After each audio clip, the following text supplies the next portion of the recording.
Gracias por venir a esta facultad. Estamos por empezar a escuchar a Tobías para defender su tesis de licenciatura de Ciencias de Datos. Y bueno, muchas disculpas por el retraso, pero es parte de organizado y se recibe en mail. Bueno, gracias a todos por venir, como dijo Pablo. El título de la tesis es Caracterización de las entidades financieras a través de sus deudores. Pablo, y los jurados son Mariela Sued y Dani Parada. Bueno, primeramente quería comentar un poco qué vamos a estar viendo hoy en esta presentación. Primero vamos a abarcar un poco una introducción a la central de deudores, que es la base de datos que utilizamos, y los objetivos que planteamos en esta tesis. Después, un par de repasos de los datos que usamos, además de la central de deudores, y el preprocesamiento que les aplicamos sobre ellos. Vamos a repasar el marco teórico y la metodología que utilizamos en la tesis. Después vamos a hacer un análisis descriptivo sobre los datos.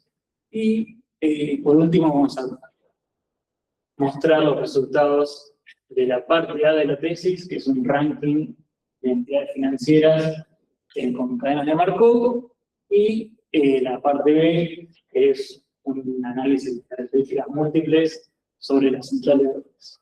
Por último, un caso de estudio que me pareció interesante mostrar, de una entidad financiera que sufrió un cambio orgánico en sus deudas. Bueno, primeramente contar un poco qué es la central de deudores. La central de deudores es una base de datos que publica mensualmente el Banco Central, que se publica desde 1998, al principio se publicaba en un CD, en un cassette, y a partir de 2017 se disponibilizó de forma digital y abierta para que cualquiera pueda acceder a ellos. Básicamente, cada fila de la base de datos es una deuda entre un deudor y una entidad financiera. Las entidades financieras no se imaginen que son bancos, que puede llegar a ser desde el Banco de Alicia, Mercado Pago, hasta un fideicomiso o un seguro. Va abarca todas las entidades que prestan plata y ellas tienen que reportar mensualmente al Banco Central cuánto le prestaron a cada deudor y cuánto atraso tiene cada deudor. Según el atraso en el pago, es que el Banco Central asigna la situación del deudor. La situación 1 son atrasos menores a 31 días, 2 entre 31 y 90, y así hasta el 5. Bueno, y un poco contar la motivación de por qué queremos caracterizar a las entidades financieras. Estuvimos viendo con Pablo un poco reportes que arman consultoras o reportes mismos del Banco Central, y en todos vimos que plantean a las entidades financieras con análisis meramente descriptivos, que las evalúan por la cantidad de plata que prestan o la cantidad de créditos que otorgan. Y lo que nos pareció interesante ver, dar una vuelta de rosca, era tratar de modelar un poco decisiones que toman sus deudores. Porque vos podés ser una entidad que presta mucho dinero, que tiene muchos créditos, pero hay por ahí deudores que priorizan pagarle a otras entidades antes. Entonces queríamos ver, de armar un ranking viendo esa decisión que tomaron. Y por último también vimos que era un análisis univariado, donde no consideraban características de los deudores como su género, el domicilio, la edad o el monto de la deuda que prestan. Por eso, el enfoque de la tesis es evaluar a las entidades según la prioridad relativa del pago de los deudores y representarlas a las entidades en un plano matemático. Como conté antes, también se divide en dos partes. Primera parte, ranking por prioridad relativa del pago, en la que vamos a modelar una competencia entre entidades. Por último, llevar los datos, esto que contaba, multivariados a una proyección en 2 dimensiones. Bueno, un poco de los datos. La fuente principal es la central de deudores, que la publica el Banco Central, como conté antes. Y además de la central de deudores, el Banco Central también publica otro archivo que se llama Padrón, que este archivo contiene datos acerca de la edad de los deudores, del género y de su domicilio. Algo que me llamó la atención es que no se puede mentir con la edad nunca más, y está todo monitoreado, todo tu movimiento de tarjeta de crédito, cualquiera puede acceder a ellos. Y después tomamos otro archivo que es publicado por ARCA, que contiene las categorías de monotributo de todos los monotributistas de Argentina. Esta base la utilizamos porque queríamos ver un poco una variable que nos indique el nivel de ingresos y cómo se relaciona con las deudas que toman.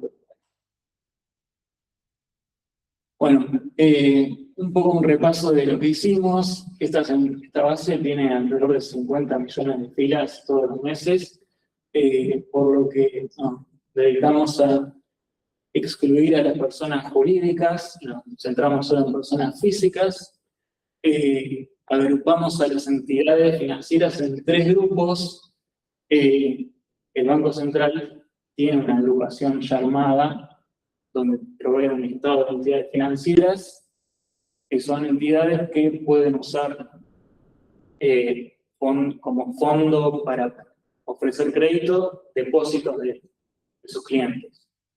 Después tienen los que los denominan otros proveedores no financieros. Esas entidades tienen que sí o sí prestar plata con capital propio.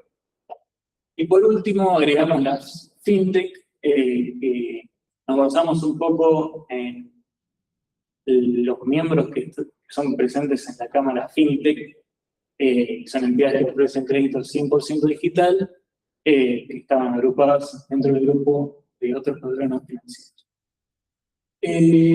Bueno, después un par de discretización en los rangos etarios de las edades, consolidamos las categorías de monotributo en Tigers y agrupamos los domicilios por regiones y clasificamos también a las deudas en pequeñas, medianas y grandes para la parte A. Para esto usamos como referencia un auto 0 kilómetros, alrededor de 20 millones de pesos, me parece, 0,20 millones de pesos. Después hasta 150, consideramos a las medianas, entre 21 y 150, y más ya son grandes. Y para el análisis de la parte B, que ya implicaba trabajar con datos de periodos de tiempo más amplios, decidimos usar cuantiles para que no tener ningún problema con la inflación u otra entidad de cause problemas. Ahora sí, con el marco teórico y la metodología que usamos. Bueno, primeramente, para el ranking utilizamos cadenas de Markov, que fueron un invento de este señor matemático ruso, que son un modelo probabilístico que da una serie de eventos, mide la probabilidad de un evento futuro solo basándose en el presente y no en eventos pasados.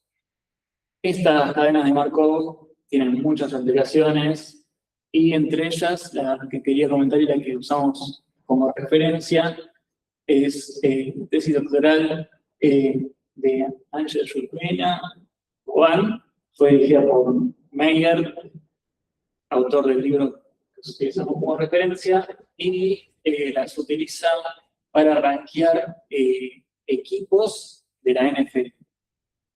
Yo nunca vi un partido de NFL en mi vida, pero aparentemente tienen un torneo en 2 zonas, como torneo de Chiquitapia más o menos, y había varios equipos que nunca se cruzaban entre sí.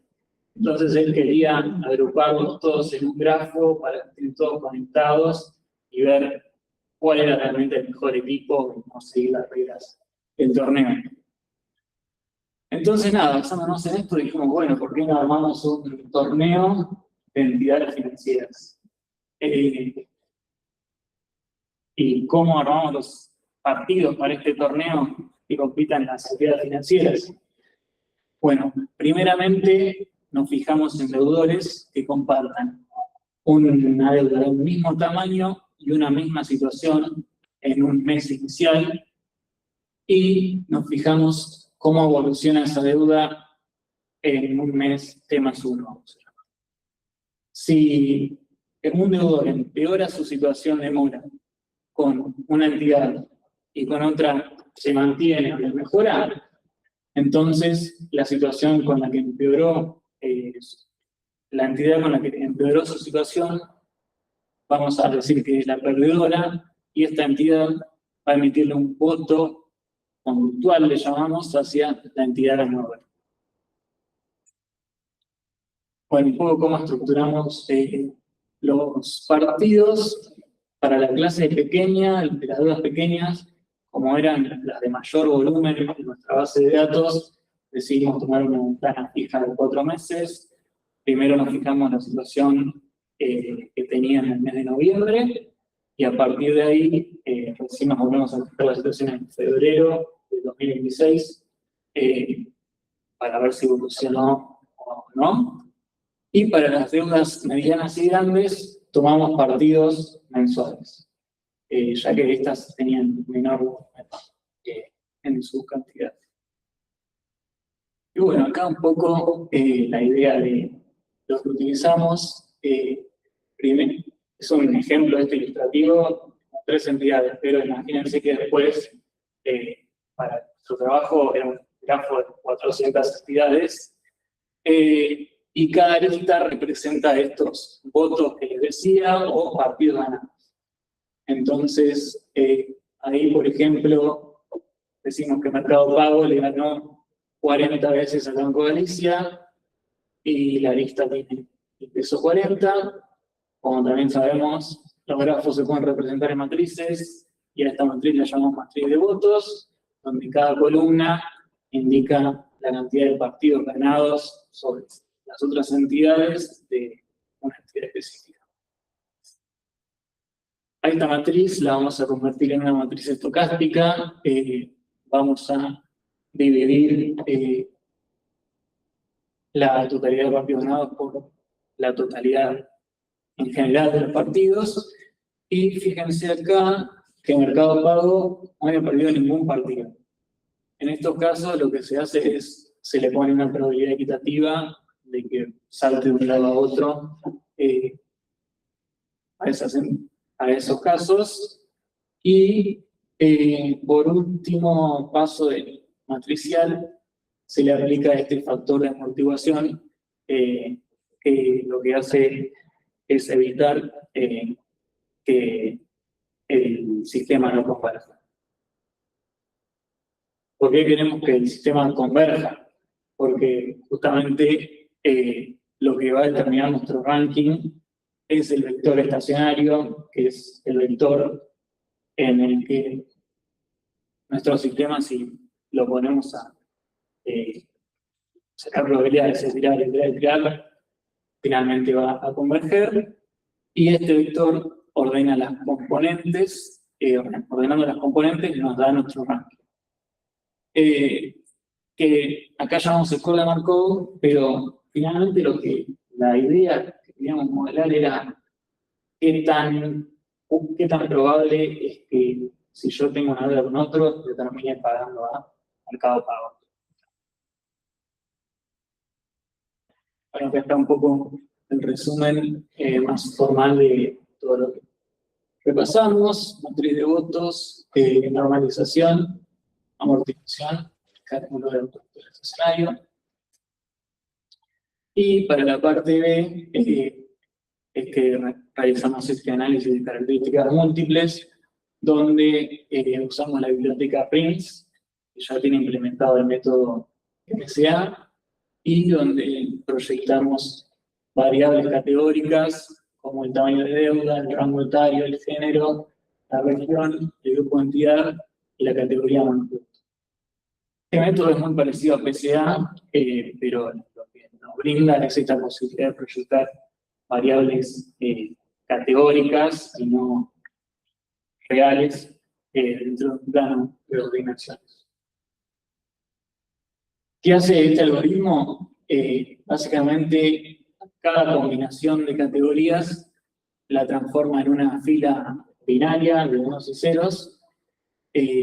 Esa matriz la multiplica por su transpuesta, donde tenés todas las coincidencias o el recuento de apariciones en la diagonal, normaliza esta matriz por el total y después hace una descomposición SVD sobre los residuos de esa matriz y toma los dos otros vectores principales de esa matriz B para proyectar a las entidades. También, como último paso, al hacer este one-hot encoding sobre nuestras variables características, puede que se imponga algo de ruido en la varianza explicada de las dimensiones. Es por eso que este algoritmo también da la posibilidad de hacer el ajuste de Ben serie que permite calcular la varianza que decimos es la varianza explicada real. Bueno, un poco el análisis descriptivo que realizamos. Primeramente, acá podemos ver lo que les comentaba, de que hay mucha cantidad de deudas pequeñas en la central de deudores. Creo que es alrededor del cuantil 0,93, o sea, un 93% de la base de datos son deudas pequeñas. Después, deudas medianas por acá y las deudas grandes por acá. ¿Qué tan distribuido está el mercado de entidades financieras a nivel grupos de entidades? Podemos ver que a nivel cantidad de créditos que ofrecen las entidades financieras con los otros programas financieros de crédito y la fintech están más o menos equiparados, pero ya cuando vamos a el monto total que prestan cada una de ellas, vemos que las entidades financieras son líderes absolutos, así que la fintech y los otros programas financieros quedan más relegados. ¿Cómo está distribuido el rango etario? También vemos mucha parte de adultos, un 46%, que va de 40 a 65 años. Jóvenes y adultos mayores por ahí quedan más relegados. Todos los que están celebrando los adultos de 35 y 40 años. Hoy había unos acá. Está avanzando. Veo un buen deudas, como una visita despechada, así.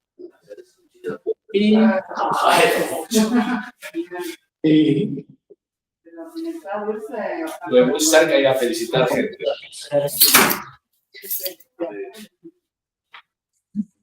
Van a ver, durante un segundo van a ver otra cosa. Todos se empiezan a dudar. Hay que que sea mucho, pues son poquitos, no. Son muchos.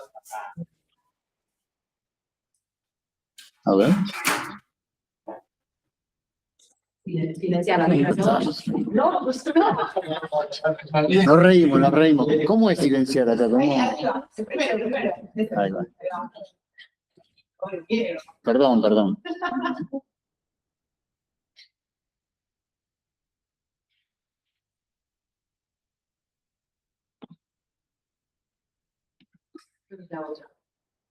Sí. Aquí sí hacemos.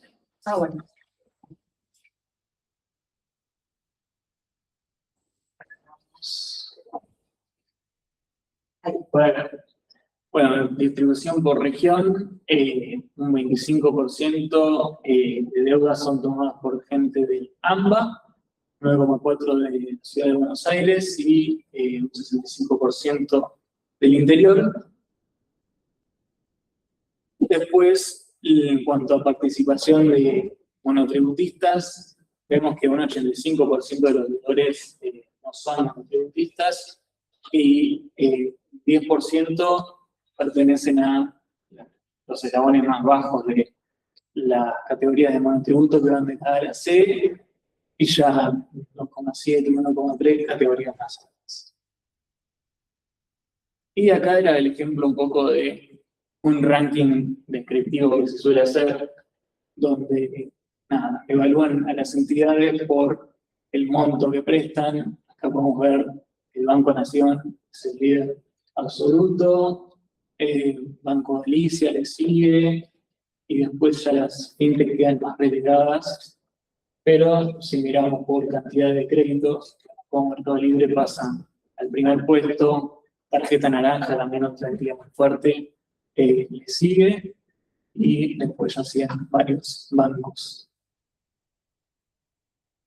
Entonces, bueno, veamos en qué se diferencia un poco nuestros rankings de nuestro modelo a comparación con estos. Bueno, este es el ranking de las deudas pequeñas. Podemos ver que Mercado Pago sigue siendo el líder.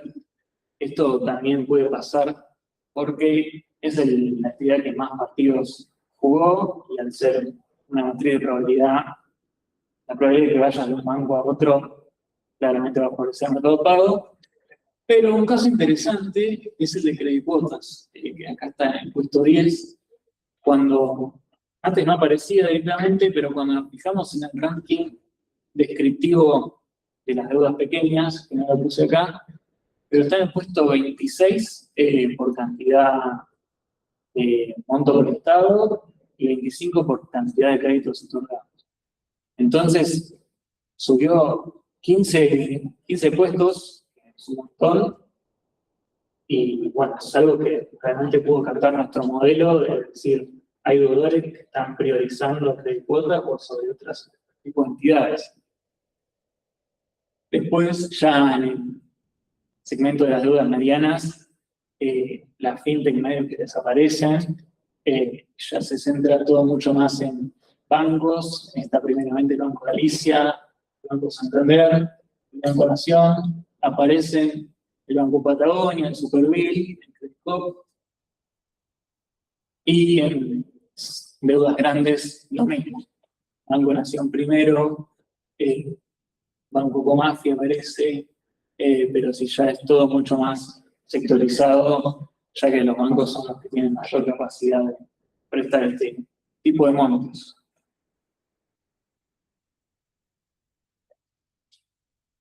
En cuanto a la parte B, los resultados que nos arrojó el análisis de múltiples características para la base de enero fue este mapa.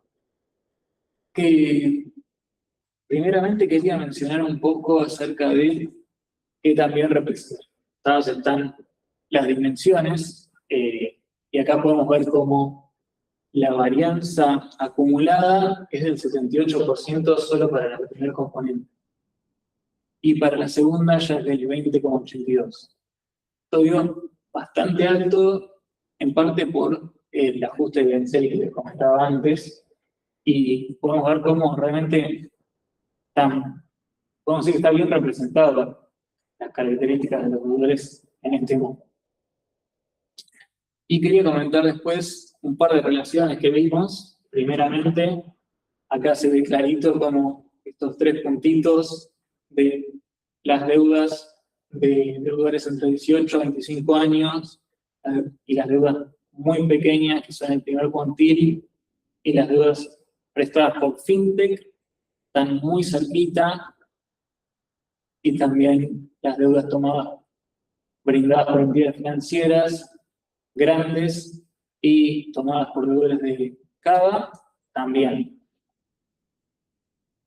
Entonces, después si vemos las contribuciones por modalidad, nos podemos fijar que en las primeras dimensiones, justamente los que mayor contribución tienen son estas variables. Entidades fintech, entidades financieras, deudas pequeñas, y sí. Y después en la segunda dimensión pareciera que las entidades que son otros programas financieros de crédito se llevaron la mayor contribución. Si volvemos, parece como que este eje está separando este grupo de este grupo, y este eje se centró en dividir a las entidades que son proveedores no financieros de crédito del resto. Y bueno, también acá podemos ver un poco lo mismo que les comentaba. Las entidades mejor representadas por cosimilaridad son, para las características, son entidades financieras, fintech, etc. Y otra cosa interesante es el caso del género, que tiene poca cosimilaridad, lo que nos indica que esto no afectó mucho a nuestro análisis. Si vemos el mapita, están acá en el medio, ¿no? Quiere decir que no tiene mucha varianza, no es algo discriminante en nuestros datos.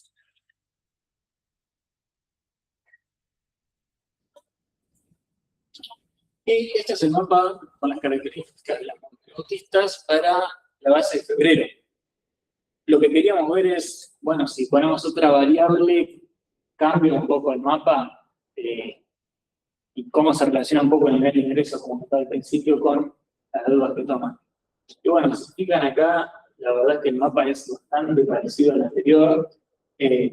Bueno, el eje este está separando las deudas grandes por acá, las deudas pequeñas por acá, las fintech, las entidades financieras y los proveedores de ofrecido de crédito acá. Pero podemos ver como si las categorías altas del tributo de GEAL acá se relacionan con deudas más grandes, también con deudores residentes de la Ciudad de Buenos Aires, y las deudas por ahí tomadas por categorías más bajas están más al medio del mapa, porque son las que mayor concentración tienen.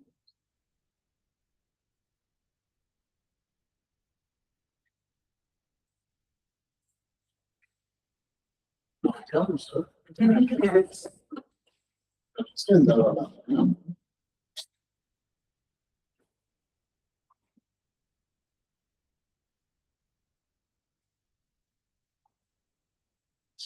Fíjate las otras diapos allá arriba, Pablo. ¿Esta? Sí, tal vez en esa está ok. Qué raro, ¿no? Te dejo seguir entonces. Sí. Ahí va. Iba a aparecer, si no lo dibujaba. Estaba. Bueno, tributistas, y ahora pasamos al análisis intertemporal que realizamos en la MCA.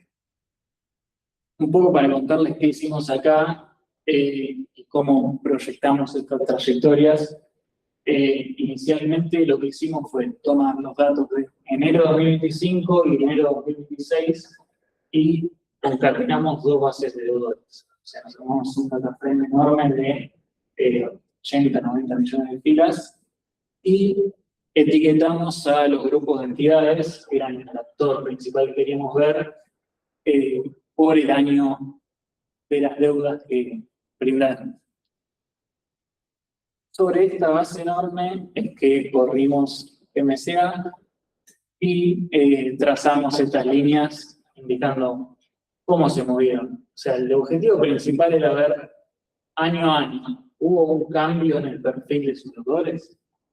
Y acá podemos ver cómo las entidades financieras se mantuvieron bastante cerca, año a año. Hubo un ligero cambio de los otros problemas financieros de crédito más hacia arriba, y la fintech un poco centrándose más al medio, que puede significar mayor adopción, tal vez, pero nada. También es cierto que un deudor no cambia su género mucho año a año, no cambia su edad, no suele cambiar su domicilio, entonces hay varias características que año a año son bastante estáticas, por lo que las entidades financieras no suelen sufrir cambios abruptos en sus carteras. Pero hay una entidad que sí, que la encontramos, que se llama que es el Banco Industrial, que recientemente compró muchas carteras de crédito de Mercado Pago. Esto es una noticia de enero de 2026.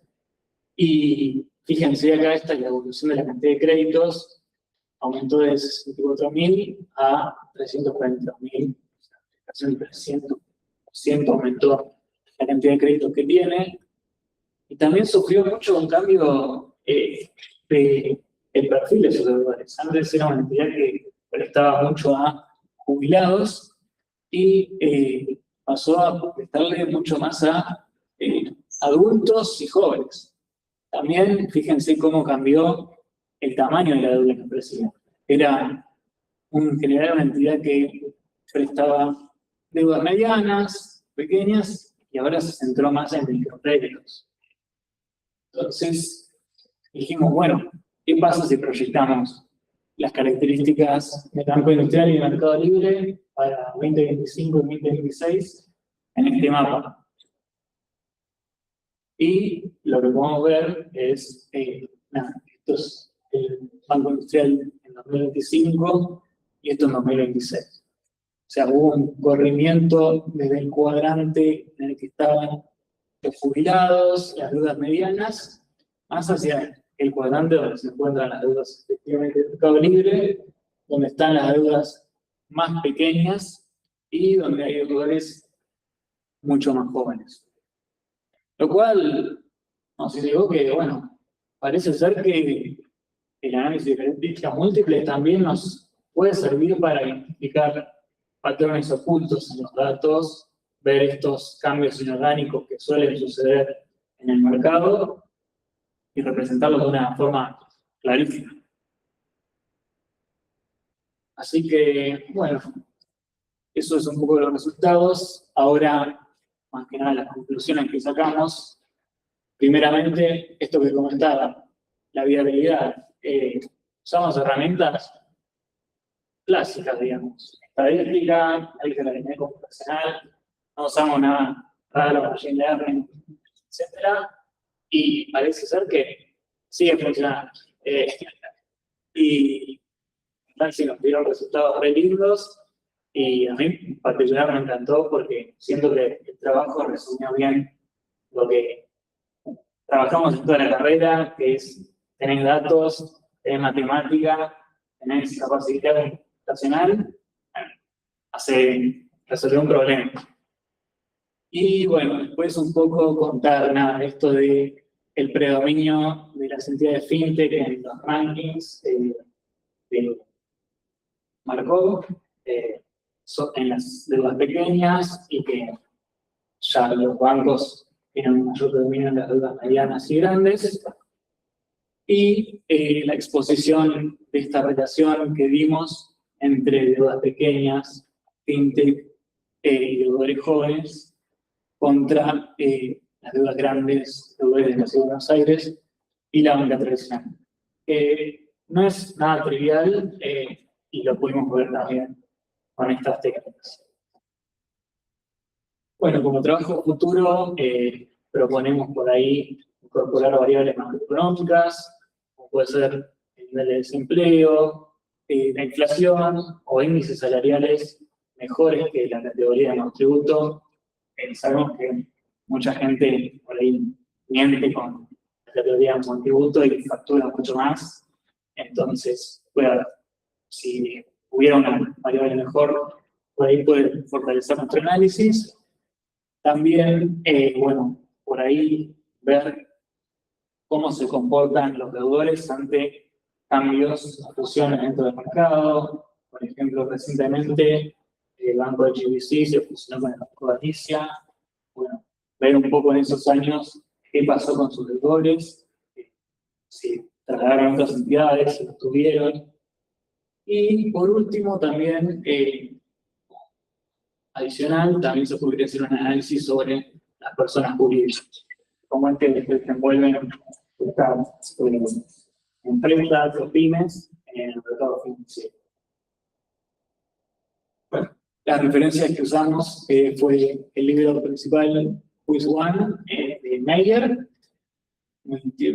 Weighted Descriptive Statistical Analysis de BART, y también una tesis muy linda que tomamos como referencia fue esta de Lucas Obles, que creo que es de un máster en Vitela, que toma modelos predictivos para predecir mora en los deudores. Tiene varios premios, creo que la premiaron en esta tesis, y en general parece un trabajo re lindo. Y también vimos el informe que desarrolla el ITBA de la Cámara FinTech. Nos contactamos con ellos un poco para ver esto de los grupos. Ellos también agrupaban en FinTech, en otras proveedores no financieros, en entidades financieras. Entonces, acá Pablo se puso en contacto y pudimos hacer un poco de leverage sobre eso. Así que bueno, eso sería todo. Muchas gracias por escuchar.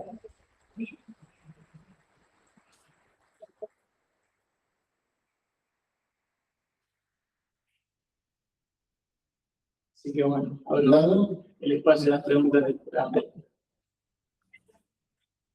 Bueno, felicitaciones. Es una tesis muy linda de leer. Es un tema muy presente por el tiempo que se habla. No tenía idea que los datos eran tan públicos. Tipo, no sé, cuando hace poco salió esto de que, no sé, sacó los claro, de los préstamos, que todo eso está ahí, todos esos préstamos. Hay un portal donde vos pones un tweet, un nombre, y ya tenés todos los préstamos que toma cualquier persona residente en el mundo. Sí, es verdad.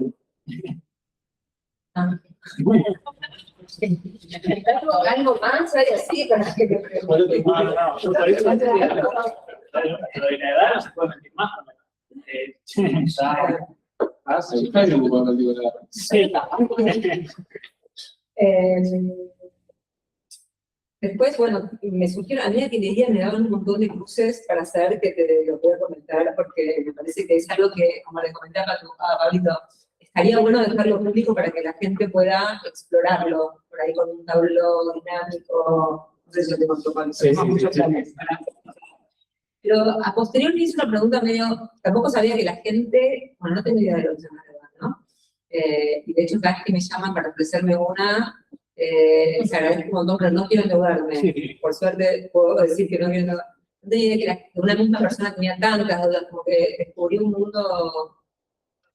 Pero a posteriori, ¿ustedes sabrían atribuir una cuestión causal? Porque o sea, hay una penalidad por no deberle penaliza más Mercado Libre que Banco Galicia. O sea, ¿tenés alguna hipótesis sobre por qué la gente termina prefiriendo cumplir más con uno que con otro? Te voy a contar una cosa que pasó otro día.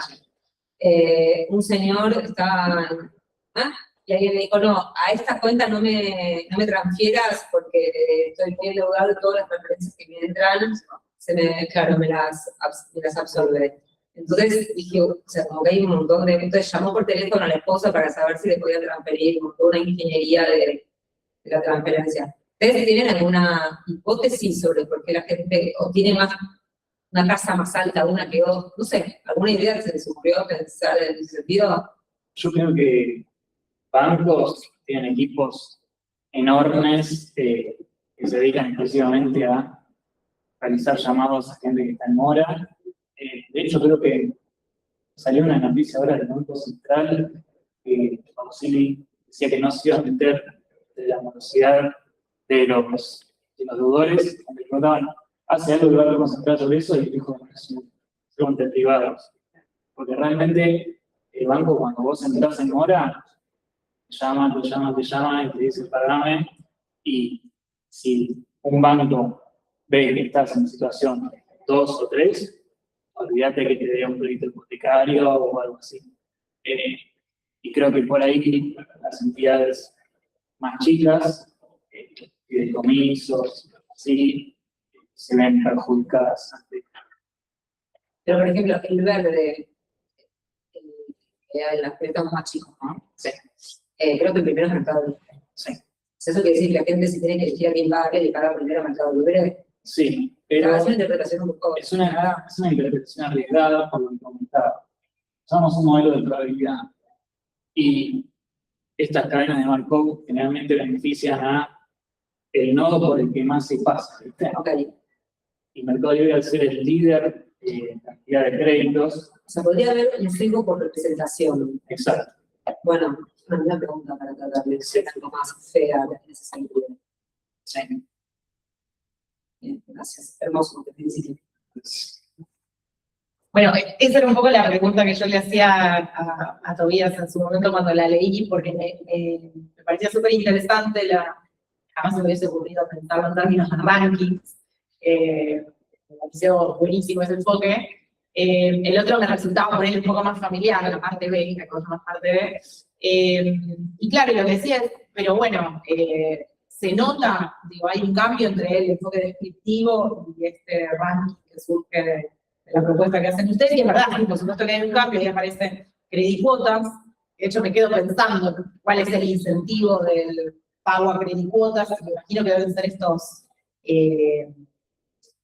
lugares que son como de con recibo de sueldo, digamos, ¿no? Entonces, resuelven una necesidad, medio como que lo querés terminar de pagar eso porque posiblemente lo vuelvas a necesitar, resuelve, ¿no? Y notaba que, claro, en el resto de los puestos, o sea, las posiciones en el ranking, había poca diferencia entre lo descriptivo y lo que salía de este otro enfoque, y bueno, nada, parece, están diciendo ustedes los sabores, ¿no? Estaría bueno como trabajo futuro agregarle eso. Pero más allá de esa cuestión, el enfoque de la parte B resulta súper amigable, pienso en la materia de visualización y reducción de la dimensión, y en estos esfuerzos que uno hace con un problema súper complejo, tratar de representarlo de una forma más chica y de extraer algo de información sobre eso, y aparece me quedo pensando en el BIM, en el caso del BIM, ¿no?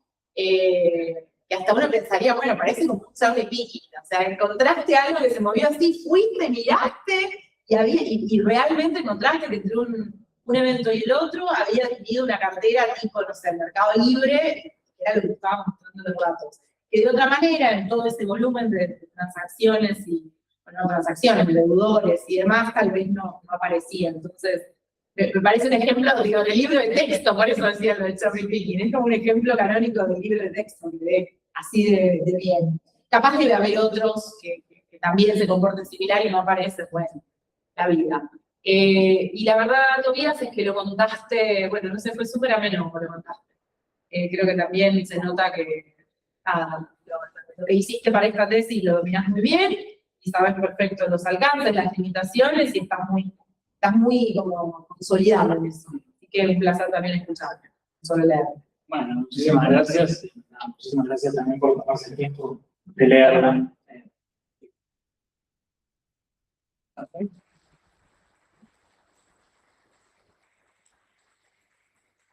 Bueno, tenemos un paso formal que vamos a contar los tres, pasamos la nota y ahí dejamos ir Al festejo. al festejo. Sí. Nada, Vamos. Felicitaciones. No hace falta.